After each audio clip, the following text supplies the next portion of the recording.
మహబూబ్ నగర్ జిల్లా కోయిలకొండ చంద్రాస్పల్లికి చెందిన రైతు వడ్డె చంద్రయ్య రుణమాఫీ కాలేదని కన్నీళ్లు పెట్టుకున్నారు. మాఫీ అయిందో లేదోనని తెలుసుకునేందుకు బ్యాంకుకు వెళ్లగా రుణమాఫీ కాలేదని అధికారులు చెప్పడంతో ఆయన ఆవేదనకు గురయ్యారు. తన కొడుకు కూడా అప్పుల బాధతోనే ఉరేసుకున్నాడని ఆ రైతు చెప్పారు.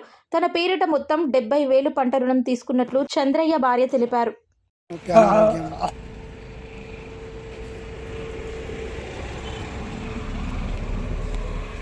కడుపులో బాధ ఉండి అప్పుల బాధ అయ్యి కూర్చోట్టుకొని చచ్చిపోయింది సార్. ఎవరు చెప్పకుండా మేడం ఎవరికి చెప్పాను అప్పులో నుంచి ఇక్కడ ఉన్నాయని గుడికి వస్తే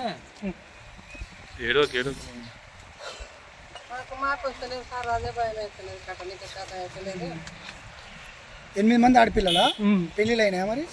అందరూ ఒక కొడుకు లేకపోయా అంతే. కొడుకున్నట్టే కొంచెం ధైర్యం.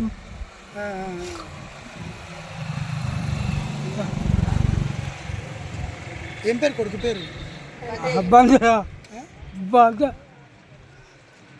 వద్దే మంది పెళ్ళి అయిండేనా? పెళ్ళి అయింది. పిల్లలు పాప పుట్టిండే, పాపకు గడ్డలయ్యి నెత్తిన చెడి ఫోటో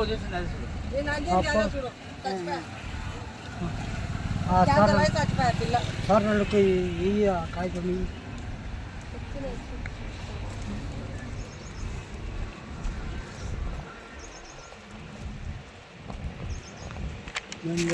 ఎక్కుతా లోపలికి.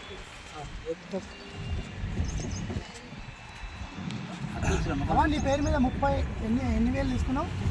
30,000, ఒక పాప 40,000, మొత్తం 70,000. 70,000. నీ భర్త పేరు మీద?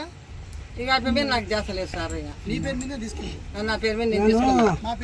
మాపి కాలే కారట ఒక్కటే చూడు, అప్పుడు ఒక్కటే ఉండే, ఒకటే కారట ఇట్లా గుంజుకాయ మాపి కాలేదు. మేము అదే పరిచయం నుండి ఇక ఈ ముసలన్నీ ఆటో తీసుకొని శాతగానంలో మీద తిప్పలు పడుతున్నాం సార్.